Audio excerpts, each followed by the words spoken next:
Hola, ¿cómo están? Muy buenos días.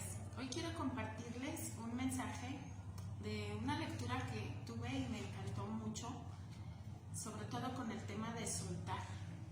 Se las voy a compartir y ustedes me comparten después qué les deja esta lectura. ¿Sí? Empezamos.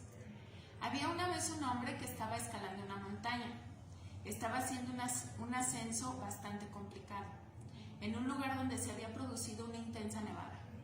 Él había estado en un refugio esa noche y a la mañana siguiente la nieve había cubierto toda la montaña, lo cual hacía muy difícil la escalada. Pero no había querido volverse atrás, así que, de todas maneras, con su propio esfuerzo y su coraje, siguió trepando y trepando, escalando por esa empinada montaña, hasta que, en un momento determinado, quizá por un mal cálculo, quizá porque la situación era verdaderamente difícil, puso el pico de la estaca para sostener su cuerda de seguridad y se soltó el enganche. El alpinista se desmoronó, empezó a caer a pique por la montaña, golpeándose salvajemente contra las piedras en medio de una cascada de nieve. Toda su vida pasó ante sus ojos y cuando esperaba lo peor, sintió que una soga le golpeaba la cara. Sin llegar a pensar, de un manotazo instintivo se aferró a ella. Quizás la soga se había quedado colgada de algún amarre. Si así era, podía ser que aguantara el chicotazo y detuviera su caída. Miró hacia arriba, pero todo era ventisca y nieve que caía sobre él. Cada segundo parecía un siglo en ese descenso acelerado e interminable. De repente, la cuerda pegó el tirón y resistió. El alpinista no podía ver nada, pero sabía que, por el momento, se había salvado. La nieve caía intensamente y él estaba allí, como clavado a su soga, con muchísimo frío, pero colgado desde ese pedazo de lino que había impedido que muriera estrellado contra el fondo de la hondonada entre las montañas. Trató de mirar a su alrededor, pero no había caso, pues no se veía nada. Gritó 2 o 3 veces, pero se dio cuenta de que nadie podía escucharlo. Su posibilidad de salvarse era infinitamente remota, aunque notaran su ausencia. Nadie podría subir a buscarlo antes de que parara la nevisca. Y, aún en ese momento, ¿cómo sabrían que el alpinista estaba colgado de algún lugar del barranco? Pensó que si no hacía algo pronto, ese sería el fin de su vida. ¿Pero qué hacer? Pensó en escalar la cuerda hacia arriba para tratar de llegar al refugio, pero inmediatamente se dio cuenta de que eso era imposible. De pronto escuchó una voz que venía desde su interior que le decía: suéltate. Quizá era la voz de Dios, quizá era la voz de su sabiduría interna, quizá la de algún espíritu maligno, quizá era alguna alucinación.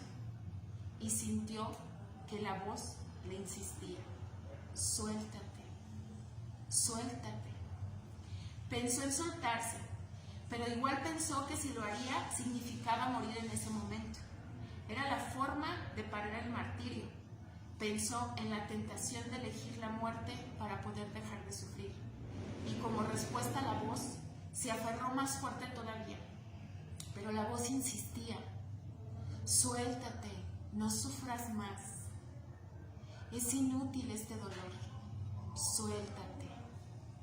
Y otra vez, él se impuso a aferrarse más fuerte aún, mientras conscientemente se decía que ninguna voz lo iba a convencer de soltar lo que, sin lugar a dudas, le había salvado la vida.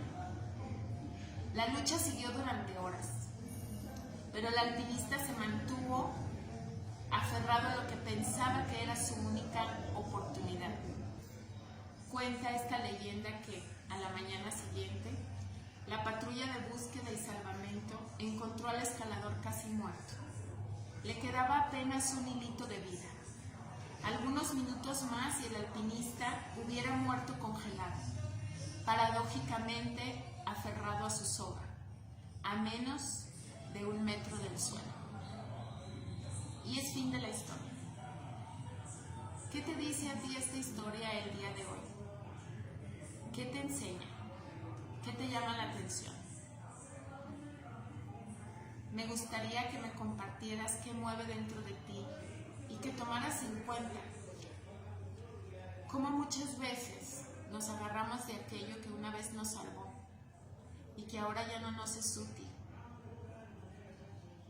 pero tenemos miedo a soltarlo, porque como una vez nos salvó, creemos que si lo soltamos volveremos a estar en peligro. Hay muchas creencias que nos impiden movernos, aceptar los cambios, hacer movimientos. Creencias como más vale malo por conocido que bueno por conocer. No queremos correr riesgos. Y no hablo de parejas, hablo de creencias, de pensamientos, de acciones. Cualquier movimiento que sea necesario en la vida. El trabajo, hábitos, formas de pensar.